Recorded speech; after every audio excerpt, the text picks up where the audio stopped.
विरान नगर के mental hospital के सामने सुबह के समय एक ऑटो आकर रुका।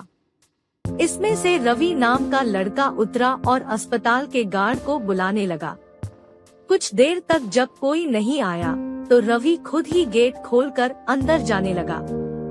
जैसे ही रवि ने गेट खोला, एक आदमी ने उससे पूछा कि तुम टीवी ठीक करते हो?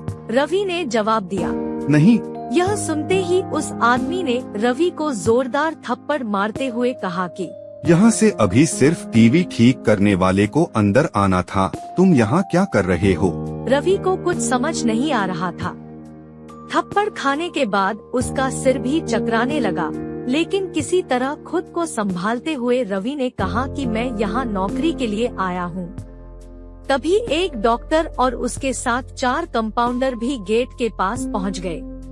उन्होंने थप्पड़ मारने वाले इंसान को पकड़ लिया।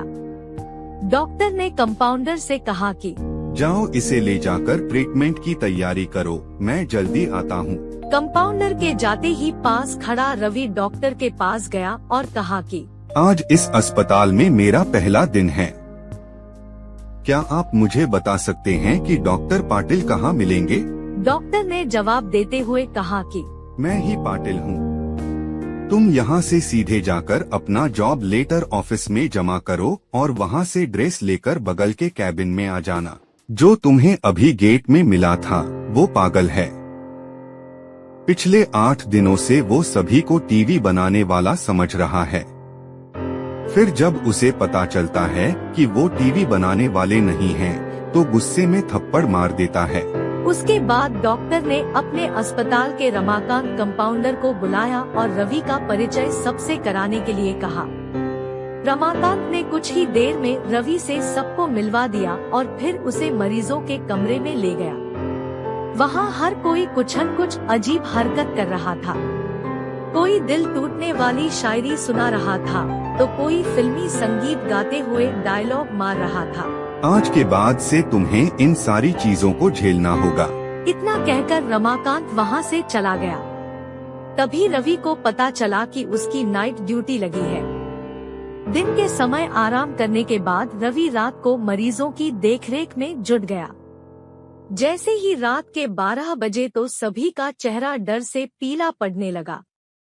हल्ला करने वाले मरीज भी चुपचाप से एक कोने में बैठ गए। यह सब देखकर रवि को बड़ा अजीब लगा। उस दिन नाइट ड्यूटी में मौजूद डॉक्टर से रवि ने पूछा कि आखिर ये सब क्या हो रहा है? सब लोग इतना डर क्यों रहे हैं? डॉक्टर ने जवाब दिया, इस अस्पताल में रात 12 बजे के बाद भूत घूमते हैं। वो सारे भूत इसी अस्पताल के पुराने मरीज हैं, जिनकी इलाज के दौरान मौत हो गई थी।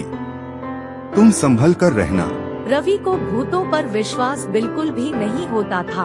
उसने डॉक्टर की बात को हंसी में टाल दिया और अपना काम करने लगा। उसी रात रवि अकेले बाथरूम जा रहा था।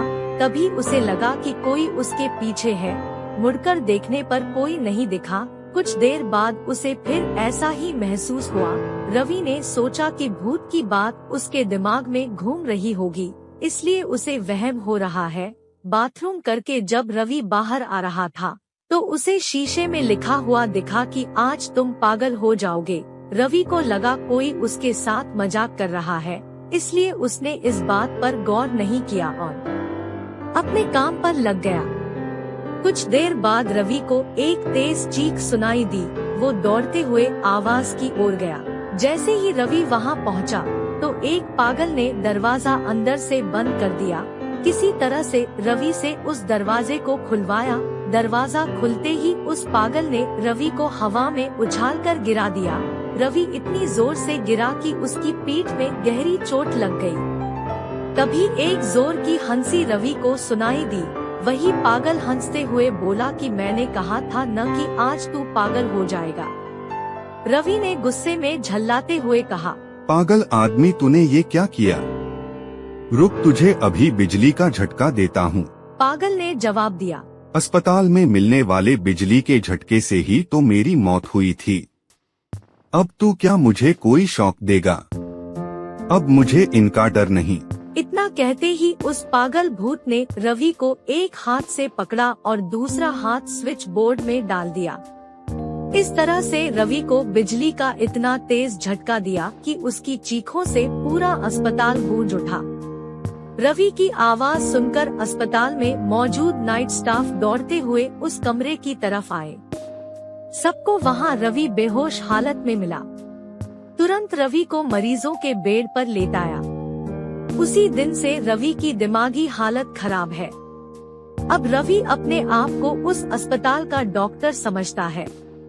अपनी पागल स्थिति और डॉक्टर बनने के वहम के चलते रवि ने ब्लेड से अब तक कई लोगों का पेट काट दिए हैं। हर रात उस भूतिया अस्पताल से रवि की तरह ही चीखने की आवाज आती है और किसी न किसी को वो भूत रवि की तरह ही पटक देता है।